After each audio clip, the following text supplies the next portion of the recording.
آمنهم أجمعين. أما بعد فقد قال الله تبارك وتعالى في محكم كتابه الحكيم: أعوذ بالله من الشيطان اللعين الرجيم. بسم الله الرحمن الرحيم. قال إن الله اصطفاه عليكم وزاده بسطة في العلم والجسم. صلوات محمد وعلى محمد.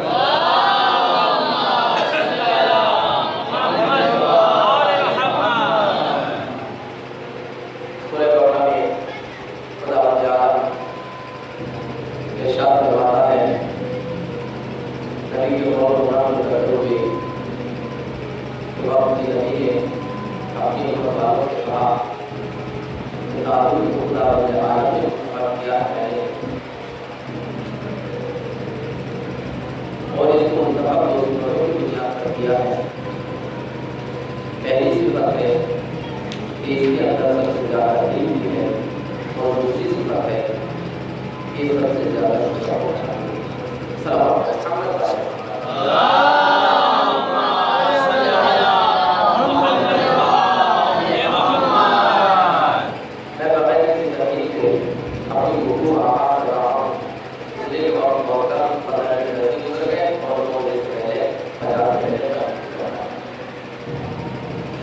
میں نے کل آپ کے سامنے ذکر کیا کہ کچھ ہوتے ہوتے ہیں کہ جن کو صرف برا بنا، جن کے عہدیداروں کو صرف اور صرف برا بنائے گا، خدا کے علاوہ کوئی نہیں بنائے گا.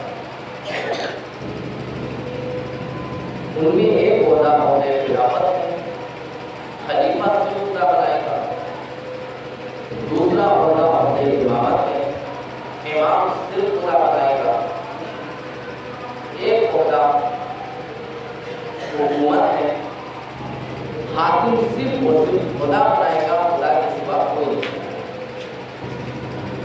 اور ایک ہے وراثت، وارث صرف اور صرف خدا بنائے گا، خدا کے علاوہ کوئی نہیں بنا.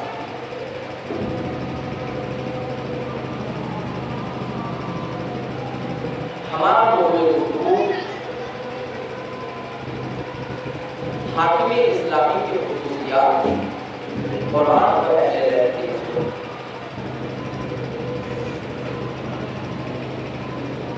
پہلی خصوصیت جو حقیقی حاکم اسلامی ہوگا اس کی یہ ہے کہ اس کو خدا منتخب کرے گا، بندے منتخب نہیں کرے گا. میں نے کل آپ کے سامنے متعدد روایات آیتیں تلاوت کی کہ جن میں خدا تعالی نے کہا کہ یہ عہدے صرف اور صرف میں دوں گا، میرے علاوہ کوئی اور نہیں دے گا.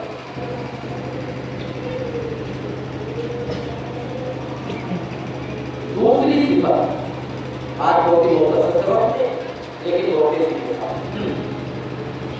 جو حاکم اسلامی کے اندر ہونا چاہیے، جن کو خدا بناتا ہے ان کے اندر ہونا چاہیے، چاہے وہ حاکم ہو، چاہے وہ رہبر ہو، چاہے وہ خلیفہ ہو، چاہے وہ امام، جو بھی ہو. دوسری صفت اس انسان کے اندر جو پائی جاتی ہے کہ وہ ظالم نہ ہو. اگر ظالم ہوگا تو پھر وہ نہ حاکم اسلامی ہو سکتا ہے، نہ خلیفہ ہو سکتا ہے، نہ امام ہو سکتا ہے، نہ وارث ہو سکتا ہے. میں نے کل آپ کے سامنے چند آیتوں کی تلاوت کی تھی. یہ آیت کہ جس کو میں نے موضوع سخن قرار دیا، میں پھر اس کو ایک مرتبہ آپ کے سامنے دہراؤں تاکہ یہ موضوع کہ حاکم اسلامی کو ظالم نہیں ہونا چاہیے، خلیفۃ اللہ کو ظالم نہیں ہونا چاہیے، امام کو ظالم نہیں ہونا چاہیے. بسم اللہ الرحمن الرحیم. علم ترى إلى الملأ من بني إسرائيل من بعد موسى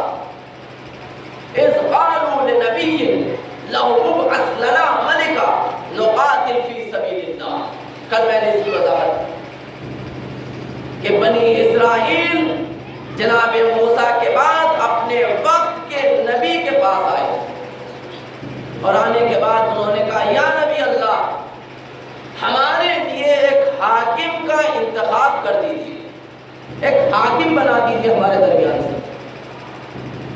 کیوں؟ نقاتل فی سبیل اللہ، تاکہ ہم راہ خدا میں جہاد کریں۔ توجہ کیجیے گا، جملہ کہنا چاہتا ہوں، اس کا مطلب یہ ہے کہ جو حقیقی حاکم اسلامی ہوگا وہ ملکوں کو فتح کرنے کے لیے جنگ نہیں کرے گا، بلکہ صرف اور صرف راہ خدا میں جہاد کرے گا۔ اپنی خواہشات کو پورا کرنے کے لیے جنگ نہیں کرے گا، بلکہ قانون اسلامی کو نافذ کرنے کے لیے جنگ کرے گا۔ اور جہاں پر بھی خواہشات درمیان میں آ جائے پھر وہ کچھ بھی ہو سکتا ہے، حاکم اسلامی نہیں ہو سکتا، یا اس کے اندر وہ صفت نہیں پائی جا سکتی کہ اس کو حاکم بنایا جائے۔ آپ اس چیز کو بہتر طریقے سے سمجھیں گے جب مولائے کائنات امیر المومنین علی بن ابی طالب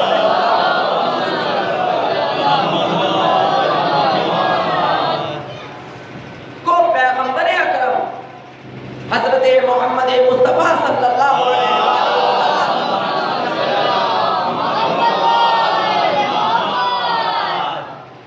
نے عمرو ابن عبد کے مقابلے پر بھیجا۔ جب میں شجاعت کا تذکرہ کروں تب 2-3 جنگوں کا حوالہ دوں گا اور تفصیل کے ساتھ بیان کروں گا، لیکن ابھی موضوع سے متعلق صرف یہ جملہ کہنا چاہتا ہوں۔ جب مقابلے کے لیے بھیجا اور مولا کائنات مقابلے کے لیے آئے اس کے سامنے، اور عمرو ابن عبد کو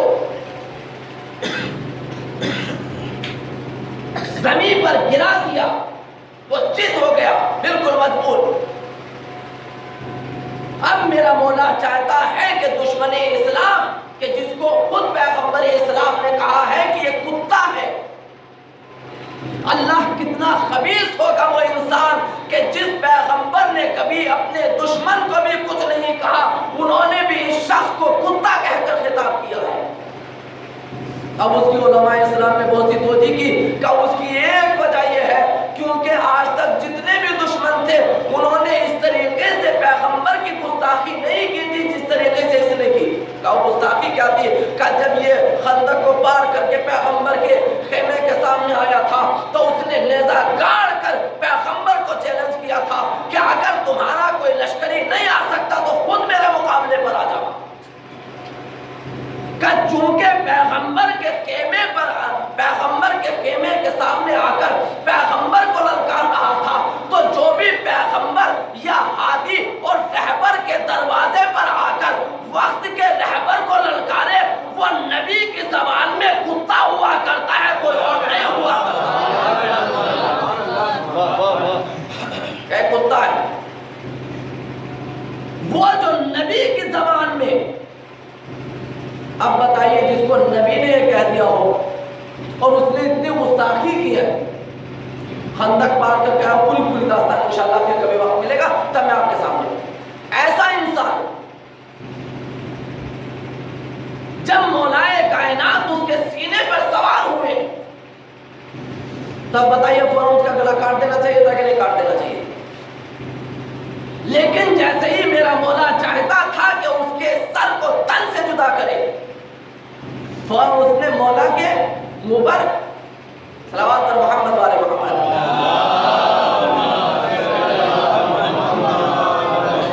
فوراً تھوکا۔ جیسے ہی تھوکا فوراً میرا مولا سینے سے اتر گئے اور تھوڑی دیر ادھر ادھر ٹہلنے لگے۔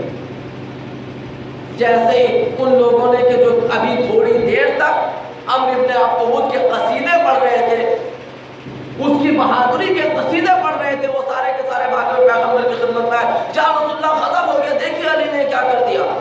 اچھا خاصا دشمن آیا تھا کہ اس کی گردن کو قلم کر دے، سر کو تن سے جدا کر دے، لیکن دیکھیے پتہ نہیں کیا بیوقوفی کی کہ چھوڑ کر ہٹ گئے اور ٹہل رہے ادھر ادھر۔ کہیں ایسے جہاد ہوتا ہے؟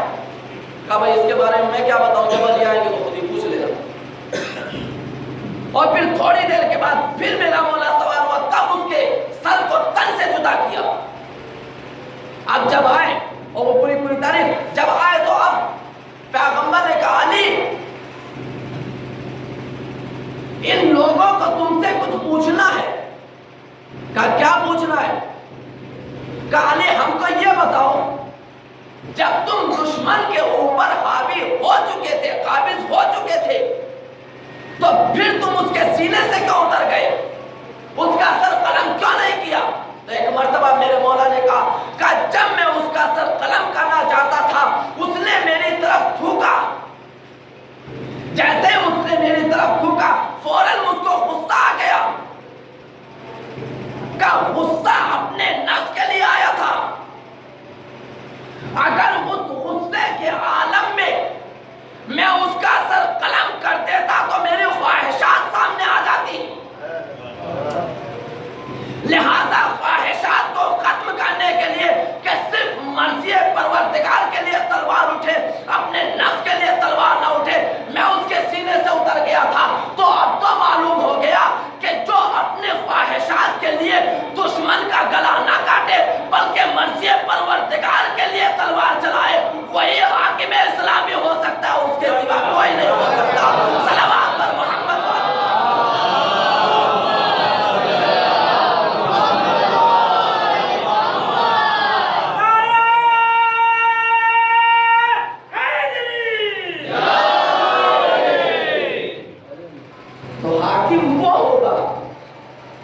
جس کے اندر دونوں نے کیا کرنا چاہتے ہیں یاد بنا دو، صرف جہاد فی سبیل اللہ ہوگا جو حاکم حقیقی ہوگا، اس کے علاوہ کچھ نہیں. تو پیغمبر نے کہا کہ دیکھو مجھے خوف ہے کہ جب تمہارے اوپر جہاد فرض کر دیا جائے تو تم جنگ سے فرار اختیار کر جاؤ. قال انا زید من كتب عليكم القتال الا تقاتلوا. کہ مجھے خوف ہے کہ جب تمہارے اوپر جہاد فرض کر دیا جائے، قتال فرض کر دیا جائے تو تم جاؤ نہ کرو، بھاگ جاؤ. تو سب نے کہا قالوا وما لنا الا نقاتل في سبيل الله. ہم کو کیا ہو گیا کہ ہم راہ خدا میں جہاد نہیں کریں گے؟ کا دلیل کیا ہے کہ تم کرو گے؟ کل جالوت بادشاہ نے ہم کو ہمارے گھروں سے باہر نکال دیا ہے. وقد اخرجنا من دیارنا. جالوت نے ہم کو ہمارے گھروں سے باہر نکال دیا ہے، ہمارے بچوں کو قتل کر دیا ہے، ہماری عورتوں کو غلام بنا لیا ہے. لہذا اب ہم جنگ نہ کریں نہیں ہو سکتا. اس کا مطلب یہ ہوا مزاج امت سمجھ میں آ گیا.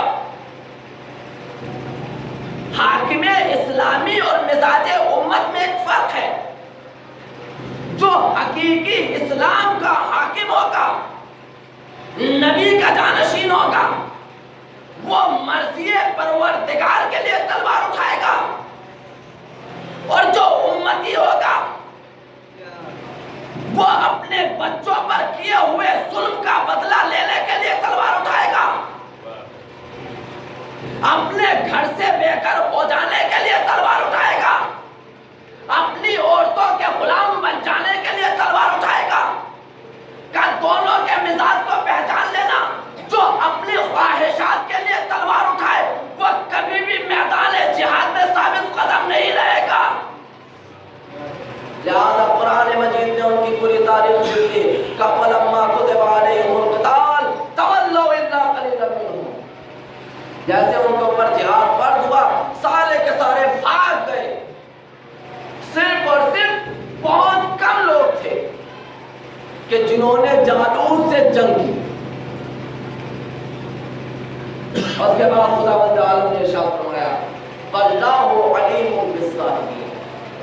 قسم بخدا اللہ ظالمین کو بہت اچھی طرح سے جانتا. اب میرا دیکھو توجہ کیجیے گا. ظالم کون؟ جو میدان جنگ سے فرار اختیار کر جائے، اور جو فرار اختیار کر جائے وہ حاکم نہیں ہو سکتا. لہذا اس آیت نے بتایا جو بھی ظالم ہوگا وہ حاکم اسلامی نہیں ہو سکتا. دوسری آیت جو میں نے آپ کے سامنے خلافت کے متعلق پڑھی تھی کہ جب خداوند عالم نے ملائکہ سے کہا انی جاعل فی الارض خلیفہ، تو تمام ملائکہ نے کہا قالوا اتجعل فیہا من یفسد فیہا ویسفک الدماء ونحن نسبح بحمدک ونقدس لک، کیا تو ایسے کو خلیفہ بنائے گا کہ جو زمین پر خون ریزی کرے اور فساد پیدا کرے؟ خون ریزی کرنے والا اور فساد پھیلانے والا کیا ہوتا ہے؟ ظالم۔ اس وقت تمام ملائکہ نے بارگاہ خدا بندی میں جملہ کہہ کر قیامت تک آنے والی نسل انسانی کو متوجہ کر دیا کہ دیکھو جو بھی ظالم ہوگا وہ خلیفۃ اللہ نہیں ہو سکتا، اور جو بھی خلیفۃ اللہ ہوگا وہ ظالم نہیں ہو سکتا۔ ایک مرتبہ لوگوں نے کہا کہ جب علی کا حق غصب ہو گیا تھا، حکومت چھین لی گئی، فدق چھین لیا گیا، یہ چھین لیا گیا، وہ چھین لیا گیا، تو پھر آخر کیا وجہ تھی؟ اتنے بڑے بہادر تھے علی، اور پھر خاموشی سے بیٹھ گئے۔ یہ صاحب نے تو اتنی گستاخی تک کی ہے کہ آپ جس علی کا تذکرہ کرتے ہیں ہم اس علی کو نہیں مانتے کہ علی اتنی خاموشی سے بیٹھ گئے تھے۔ کیا خاموشی کی تھی؟ کہ حق چھین لیا گیا، خاموش، فدق چھین لیا گیا، خاموش، دروازے پر آ کر لکڑی لے کر آ گئے، خاموش، فاطمہ کو دربار سے جو تم کہتے ہو فاطمہ کو دربار سے بغیر کسی اس کے واپس کر دیا گیا، خاموش، فاطمہ کے تماچا لگا، خاموش۔ کہ ہم تو اس علی کو جانتے ہیں کہ جب بھی دشمن کے مقابلے پر گیا تو کبھی اس طریقے سے سر جھکا کے واپس نہیں آیا۔ میں نے کہا تم نے صحیح کہا، میں نے مولا کی خدمت میں ہاتھ جوڑا، مولا آخر آپ نے تلوار کیوں نہ اٹھائی؟ کہا تلوار میں اپنے حق کے لیے اٹھا لیتا، لیکن اگر آج تلوار اٹھا لیتا تو تمام ملائکہ کہہ دیتے کہ جو بھی اپنے حق کے لیے تلوار اٹھا لے وہ شاید ظلم کر سکتا ہے، اس لیے کہ اپنے خواہشات کے لیے لڑ رہا ہے۔ کہا علی نے خاموش رہ کر وہ گلے میں رسی کا پھندا ڈلوا کر بتا دیا کہ جو مظلوم ہے وہ علی ہے، اور جو ظلم کر رہے ہیں وہ جو کھینچ رہے ہیں وہ ہے۔ اور اب پہچان لو کہ ظالم کبھی بھی تخت حکومت پر نہیں آ سکتا، ظالم کبھی بھی حاکم نہیں بن سکتا۔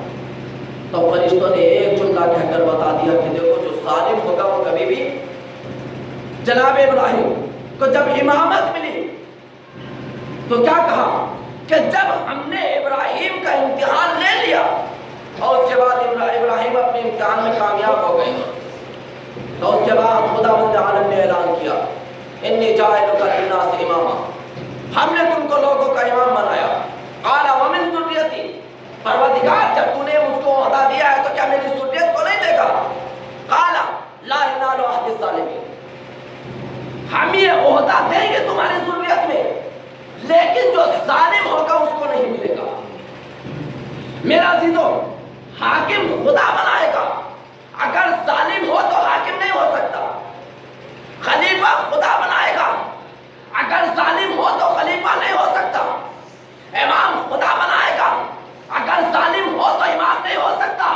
اب تو دنیا پہچان لے کہ خدا کے عہدے ایرو غیروں کو نہیں ملا کرتے، کردار کو دیکھ کر ملا کرتے ہیں۔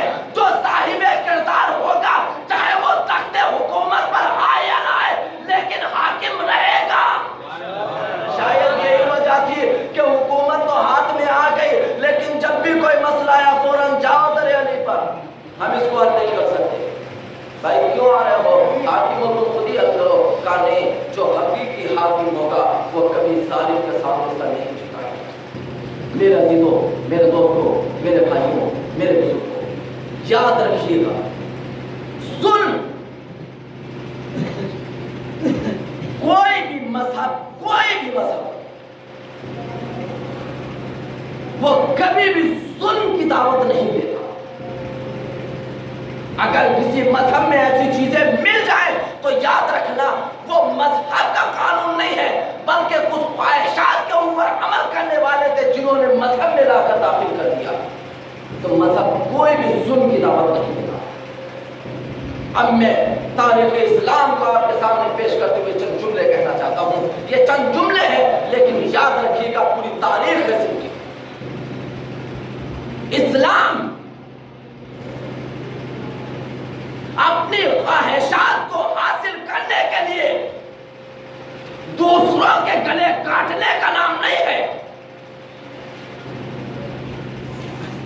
بلکہ دوسروں کو حیات بخشنے کے لیے اپنا گلا کٹا دینے کا نام ہے۔ پھر سے جملہ دو، صلوات بر محمد والے محمد۔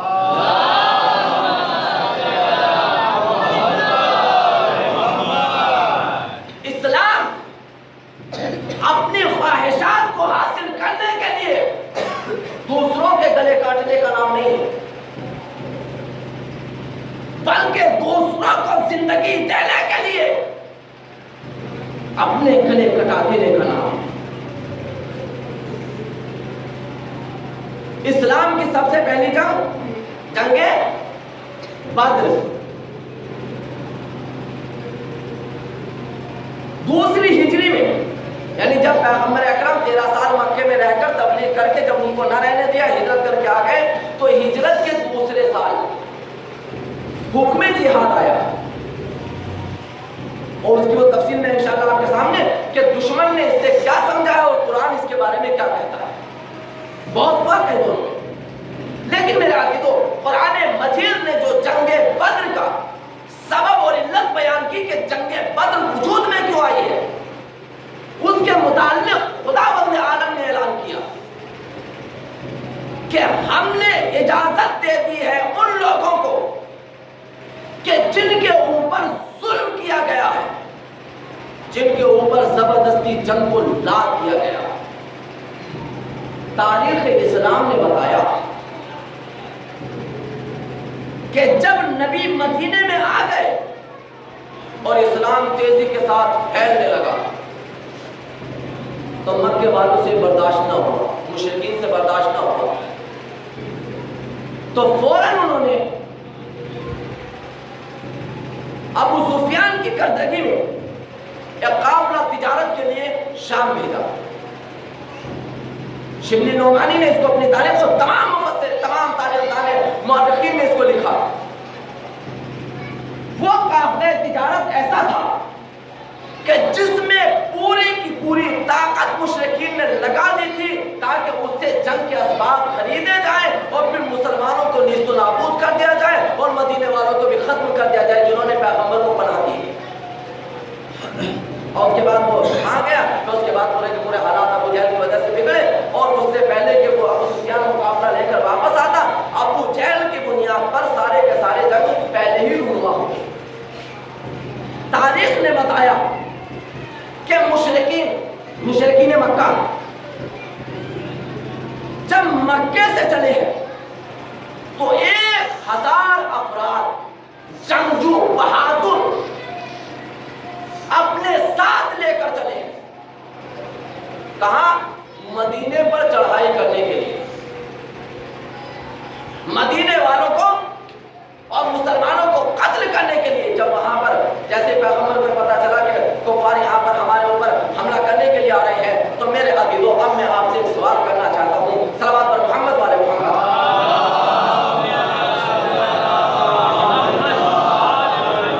آپ بتائیے، اگر آپ نے مجھ کو پناہ دی ہے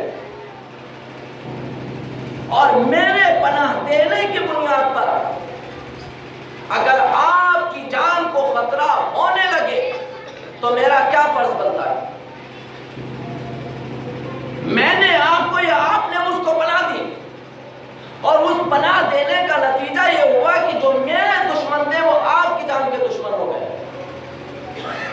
جب جان کے دشمن ہو گئے تو اب میری کیا ذمہ داری ہے؟ میں اپنی جان کو بچاؤں اور بھاگ جاؤں، یا آپ کی جان بچانے کے لیے اپنی جان کو قربان کر دوں؟ تو ہر نیک خصلت اور نیک طبیعت والا انسان کہے گا کہ جس نے تم کو پناہ دی ہے، اگر ان کی زندگی خطرے میں ہو تو پھر تمہارے اوپر ضروری ہے کہ تم ان کی زندگی کو بچاؤ، چاہے تمہاری جان خطرے میں، چاہے تمہاری جان جائے یا نہ جائے۔ میرے عزیزوں، بالکل یہی وجہ ہے میں آپ کے سامنے پیش کرنا چاہتا ہوں۔ میرے عزیز، میرے بھائیوں، میرے دوستوں، میرے نوجوانوں، یاد رکھیے گا، اگر اسلام تلوار کے زور پر پھیلا ہوتا، اگر اسلام طاقت کے بنیاد پر پھیلایا جاتا، تو پھر 13 سال جو رسول نے مکے میں خاموشی کی زندگی بسر کی ہے، تو پھر 13 سال تک خاموش نہیں رہنا چاہیے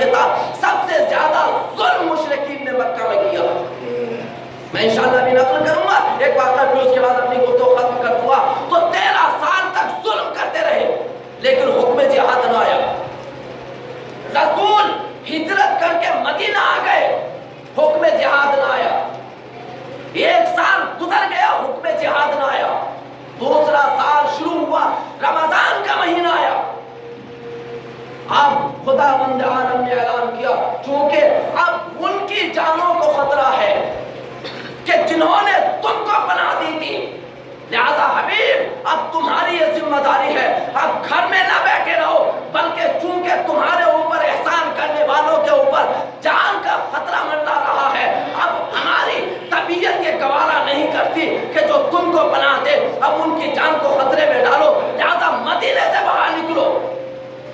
تو حکم جہاد کیوں آیا؟ مدینے والوں کو حیات دینے کے لیے، مدینے والوں کی زندگی کو بچانے کے لیے حکم ملتے فوراً میرا رسول 313 افراد لے کر مدینے سے باہر آ گیا۔ تو میرے عزیزوں، میرے دوستوں، میرے مسلمان بھائیوں، یاد رکھنا حکم جہاد اپنا سر کٹا کر دوسروں کو زندگی دینے کے لیے آیا تھا، دوسروں کے سر کٹا کر اپنی خواہشات کو پورا کرنے کے لیے نہیں آیا تھا۔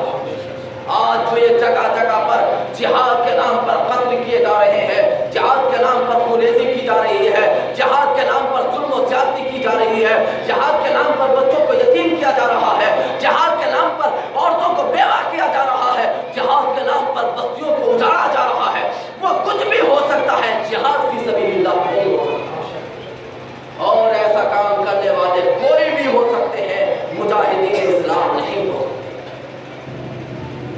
اسلام تو وہ مذہب تھا کہ جس نے اپنے جانی دشمن کو بھی معاف کر دیا۔ مکے میں کون ایسا شخص تھا کہ جس نے رسول کو وصیت نہیں کی؟ لیکن جب مکہ فتح ہوا اور کسی نے، تاریخ میں اس کا نام سخت ہے، میں نام نہیں لینا چاہتا، کسی نے کہا کہ آج انتقام کا دن ہے، تو میرے رسول نے کہا نہیں، آج انتقام کا نہیں بلکہ رحم و کرم کا دن ہے۔ میرے عزیزوں، میرے دوستوں، میرے بھائیوں، میرے بزرگوں، اسلام ظلم کو پسند نہیں کرتا، اسلام قتل و غارت گری کو پسند نہیں کرتا، اسلام نفرت کو پسند نہیں کرتا، اسلام تعصب کو پسند نہیں کرتا۔ جہاں پر یہ چیزیں آ جائے وہاں پر کچھ بھی ہو سکتا ہے، اسلام نہیں ہو سکتا۔ میں نے یہ عہد کیا ہے کہ روزانہ مجلس کے آخر میں ایک کوئی ایسی بات کروں گا کہ جو آپ کے لیے مفید ہو، اور میں اگر کسی کے سمجھ میں آ جائے تو خود میری نجات کے لیے بھی کافی ہو۔ صلوات پر محمد والے محمد۔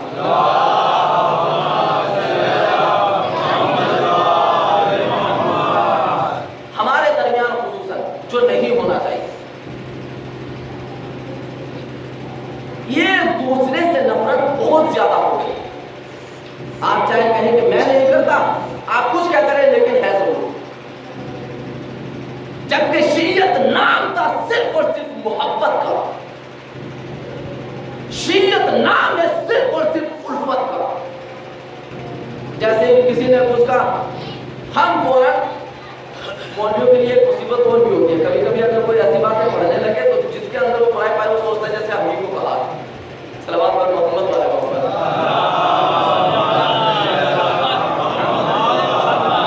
یہ بہت بڑی مصیبت ہے مولویوں کے لیے، اگر تبلیغ کرے تو مصیبت، نہ کرے تو مصیبت۔ میں اکثر بیشتر اس چیز کے لیے ایک واقعہ بیان کیا کرتا ہوں، وہ 1-2 منٹ میں، کہ ایک باپ اور بیٹا بیچارے سفر کر رہے ہیں، ان کے پاس ایک سواری تھی۔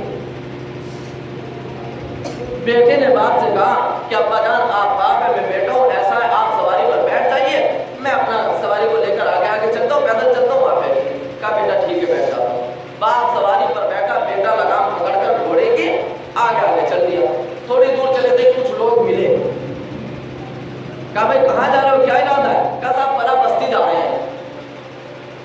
کہا تم کون ہو؟ کہا میں بیٹا۔ کہا وہ کون؟ کہا وہ باپ۔ تو ایک مرتبہ جیسے لوگوں نے دیکھا کہ باپ اوپر بیٹھا ہے، بیٹا پیدل چل رہا ہے، تو فوراً کہا کتنا بے رحم باپ ہے، بیٹا